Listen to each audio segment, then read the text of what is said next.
paano i-adjust ang brightness sa ating Oppo band na relo. So yun guys, punta lang tayo dito sa may settings. At dito sa may settings, ayan, makikita nyo naman siya dito, ayan, brightness. So click nyo lang yan.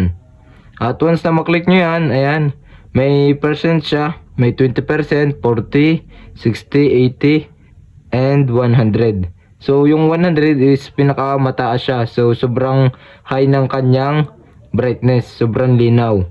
Ayan, sample natin is itong 60. Ayan, medyo malinaw na siya. Sample ulit natin, ito namang 80. Ayan, mas malinaw siya kaysa sa may 60. So ganun lang kadali mag-adjust ng brightness ng Oppo band na relo. So yun guys, at kapag may katanungan kayo, comment down below. At kapag hindi ko pa kayo subscriber, mag-subscribe lang kayo sa aking YouTube channel. I-hit ang notification bell para sa mga susunod na video like this.